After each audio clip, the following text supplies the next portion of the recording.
আসসালামু আলাইকুম ভিউয়ার, আপনারা সবাই কেমন আছেন? আমরা আল্লাহর রহমতে ভালো আছি। আমি আজকে আরেকটি ভিডিও নিয়ে আপনাদের সাথে হাজির হয়ে গেলাম। আশা করছি আপনাদের ভালো লাগবে। আজকে আমি আপনাদেরকে ইয়র্ক সিটিটি ঘুরে দেখাবো। আমরা এই হপ অন হপ অফ বাসে চড়ে পুরো ইয়র্ক সিটি ঘুরে দেখেছিলাম।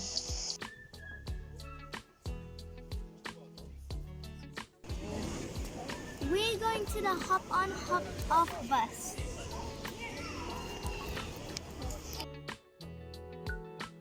আমরা এখন বাসের জন্য অপেক্ষা করছিলাম।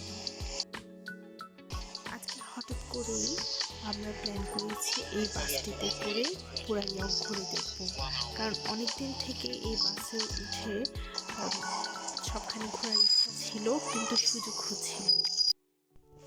এখন যেহেতু ইসফার এবং জাসার স্কুল বন্ধ আছে, আমরা এই বাসটিতে করে ইয়র্ক ঘুরে দেখলাম। জাসরা এবং ইসফার তো খুব এক্সাইটেড ছিল। চলুন একসাথে ঘুরে দেখা যাক। আলহামদুলিল্লাহ, আবহাওয়াটাও অনেক ভালো ছিল। টিকিটগুলোর 24 ঘন্টা মেয়াদ ছিল। যেখান থেকে আমরা টিকিট করেছিলাম ওনারা বলেছিল যে আমরা যতবার ইচ্ছে ততবার বাসটিতে উঠতে পারবো, যেখানে ইচ্ছে সেখানে যেতে পারবো।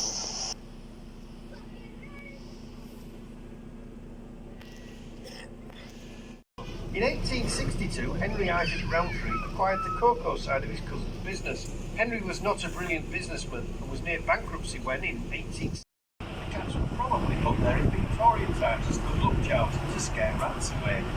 In later years, statues of cats started to appear on buildings all over the city. They were trademarked from the window tax. In 1696, a law was introduced. People had to pay a tax on how many windows.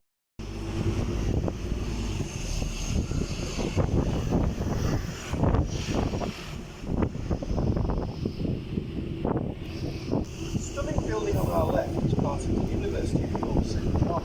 When it opened in 1841, the college had just one student, Edward Prescott Jr. To gain entrance to the college in its early years, candidates had a certificate with them to show their moral character, docility, and general aptitude. It later became the College of York St John, before gaining university status in 2006. But the original building on the left still retains its early charm. The tallest of the gateways stands 63 feet, which is 19.2 metres in height, and you will get a better view as we turn. On the top stand life-size stone figures. They will come alive and throw their boulders down onto anybody daring to attack the city.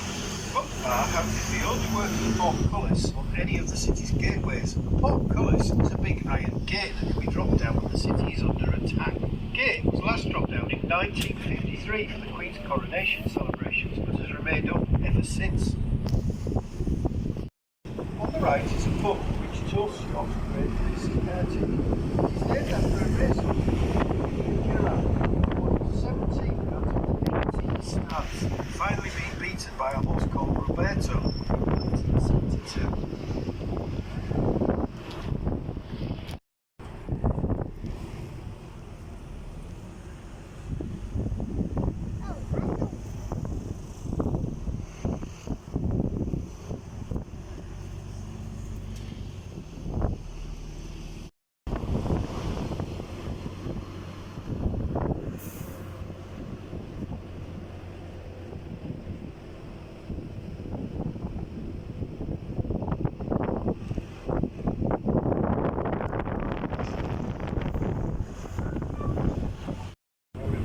Foss on our left. Probably gets its name from the Latin word fossa, which means ditch or stream. The Foss stretches for 28 miles in length. Despite once being very polluted in this area, the river is now teeming with wildlife, and even otters, which only live in clean water, have been spotted. Looking to the right is Sainsbury's supermarket. In 1980, when this was being built, workmen unearthed hundreds of skeletons here. Work was stopped, and an investigation found this site to be the largest Jewish burial site outside of London, dating back to 1177. The chief rabbi was called in, the land was consecrated and declared sacred, and the bodies were left in peace. This area is known as Dewberry, which means Jewish borough or town. come to an end. That's because a wall was not needed at this side of the city due to the king's fish pool, which formed a man-made defence against attack. The walls never completely circled the city, as there was no need for a wall where they met water. When he invaded, so he could tax the locals. Notice the church has two doors, a large door with a porch to the left-hand end, and a smaller door to the right-hand end. The small door is known as the Devil's Door. Legend has it that the door was left open during baptisms to allow the devil to escape the church hall of St. Crux. Just in front of St. Crux on the right is York's shortest street with the longest name, Wigmer Whatmer Gate. We think it gets its name from Old Saxon, Wigner Whatner, meaning it's neither one thing nor the other. The street only has three properties, numbers 1, 1A and 1.5. It never gets to 2. Just past the church hall of St. Crux, the shambles probably gets its name from an old Danish word, bechamels, the street of the butchers. The flesh was the meat, and the shamble was a large window ledge outside the shop where meat would be displayed.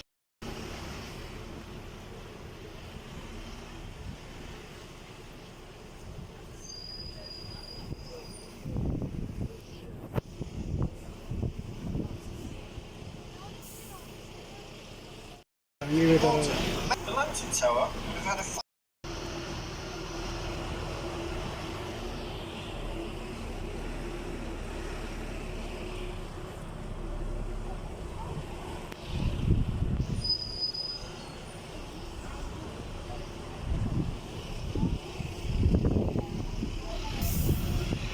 Adventurers Hall can be found by alighting here. Level access can be found by turning left just ahead into the boss gate. You will then find the entrance about 1 minute's walk on the 61. The Merchant Adventurers Hall is probably the finest medieval guild hall in Europe and stands on the original medieval street level. Timbers used in its construction were taken from trees that grew back in Viking times. A real jewel, it is red oven thought to date back to the 1300s. It's said to be haunted by the ghost of Dick Turpin, the highway robber, who was said to have hidden there and escaped capture by jumping out of a top floor window onto his horse, a tale which has added to his folklore status. We move into Wormgate. This street was originally called Walpgate, possibly named after a female Viking warrior named Walpa. It is one of York's oldest streets, following the line of the ancient Roman road to the east. Can you spot more cats on the buildings to the right?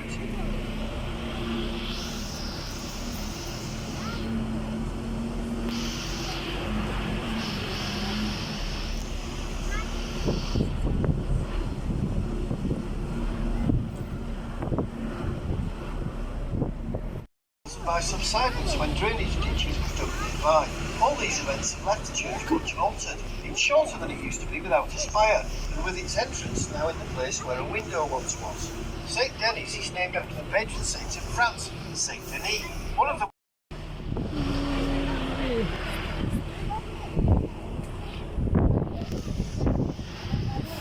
We are now in Piccadilly, a modern street by York standards, which stands on the roots of an earlier medieval street of unnamed origin.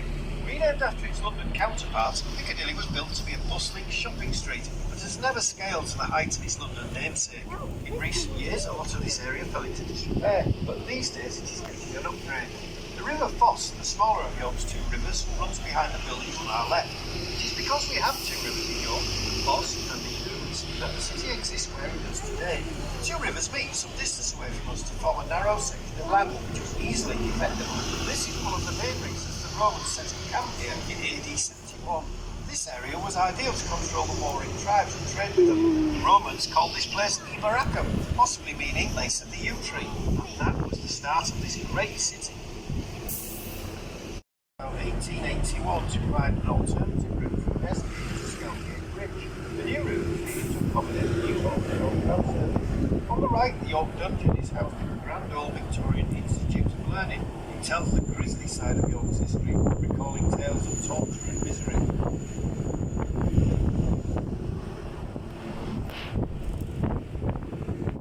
Stop for the Castle Museum, Clifford's Tower, York City Cruises, the Jorvik Viking Centre, York Dungeon, Fairfax House, and St George's Field Cup. 1884, when a gun Turpin, the highwaymen were held. Today, it is the Crown Court. Just past the court building on the left, we get a nice view of the last remaining piece of the castle wall.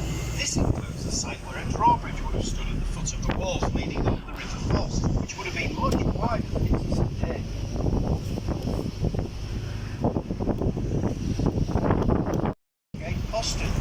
present structure replaced an earlier tower referred to as Tonkin Tower. As we turn into Lead Mills Lane, look to the right on the wall of the tower. Just above head height there is a stone projection sticking out.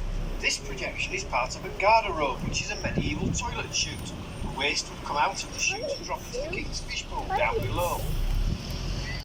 Never had a horse named Blackbess either. That was made up about 100 years after his death. Turpin was actually from Essex and came to York to avoid capture. He used to be a sheep farmer. He laid low in a place called Rough, just to the east of York, but was found out and later arrested. He was brought to York for trial, where he was found guilty of the more serious crime of being a horse thief, stemming from navigation systems. The area was one of the poorest poverty-ridden places in the city. 2 or 3 families with around sanitation or running water. The good news was at that time there was around 20 pubs in Walgate alone, so it would have been quite a lively place. Today is some of the street names such as Navigation Road, Boat Street, Shannon House and Disney Court.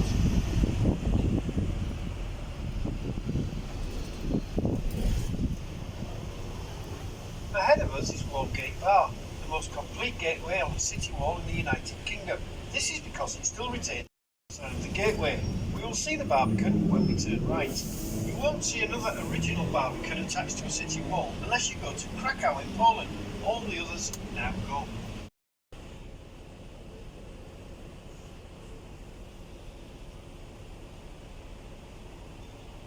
You will have a brief view inside the Barbican. Imagine being trapped in there with the soldiers above firing arrows down as well as pouring boiled up urine on those within.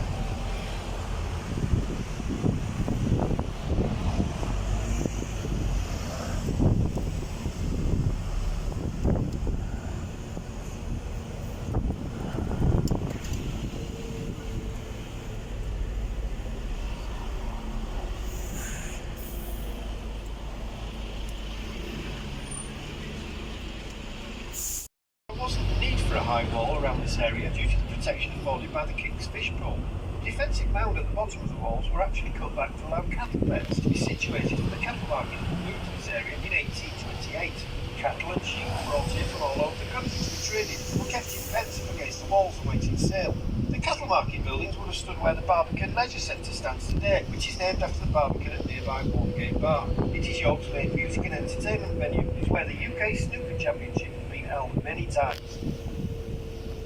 On our right is Fishergate Bar. This is the smallest of the 5 medieval gateways. In 1489 the gateway was attacked and damaged in the Yorkshire peasants' revolt against Henry VII. The rebels burnt the gates of the bar after murdering the Earl of Northumberland. The gateway was bricked up soon after, but wasn't reopened until 1834 to give better access to the cattle market.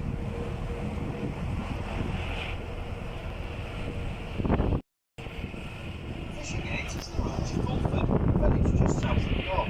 This was the site of the Battle of Fulford on the 20th of September 1066, where Vikings beat Saxons. The Saxon army then was facing just further down the river, where the Foss meets the English and the conquerors then down the river Foss, making the area of land between the two rivers easy to defend. The glass structure above the river Foss was York's barrier.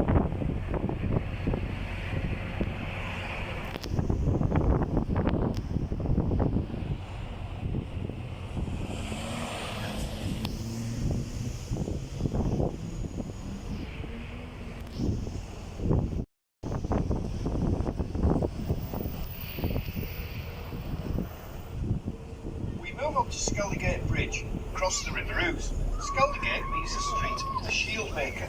The original design of the bridge was altered to enable the bridge to open, allowing tall ships to reach the busy quaysides further upstream. The bridge was last opened in 1975 and the winding mechanism has since been removed.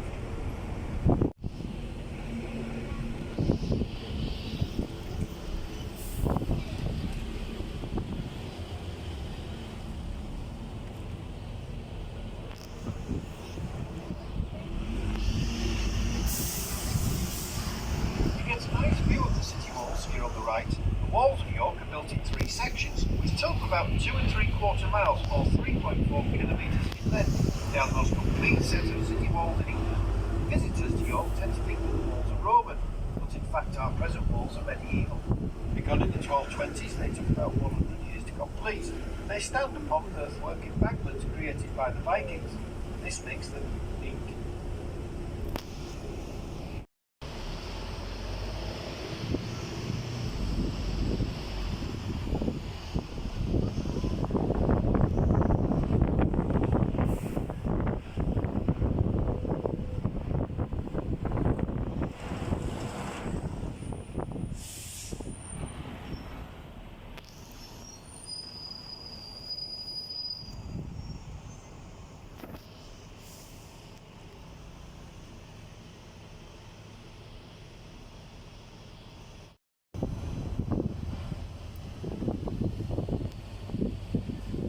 To our left is the Memorial Gardens.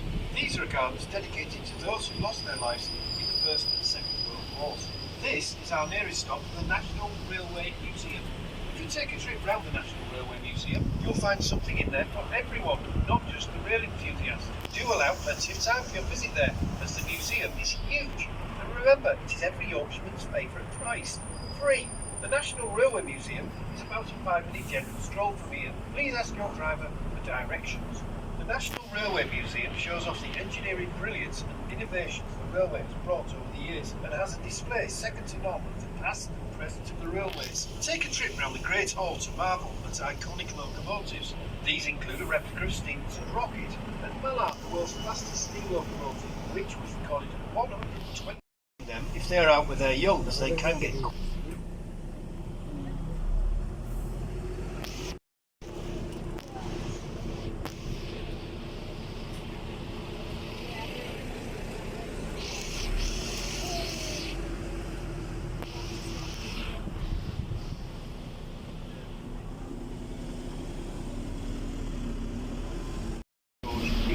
elected as Lord Mayor of York on 3 occasions, it was Lehman's work on the railways that gave him his legacy. He was instrumental in the downfall of his great rival George Hudson, a man who was known as the Railway King after Hudson's dodgy share dealings were uncovered. Modern arches were put in the city wall.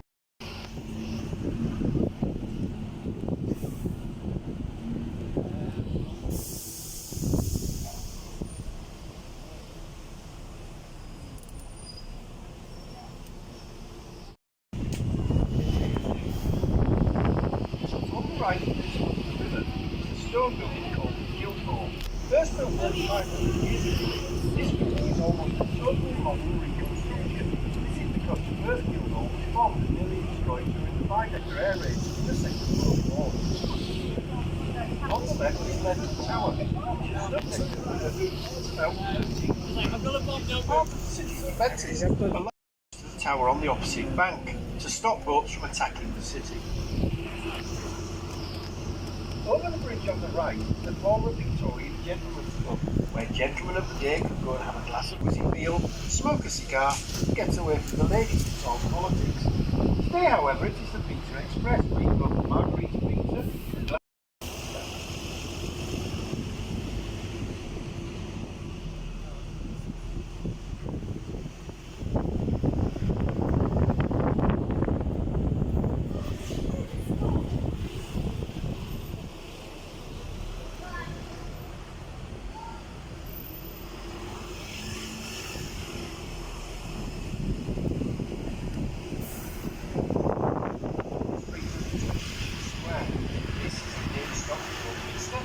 art gallery, King's Manor, through the bar, and the nicest section of the city wall, as well as the Visit York Information Centre. Thank you to anyone leaving us at this point on this golden zone talk as well. We hope that you enjoyed your trip. We look forward to having you join us again. In time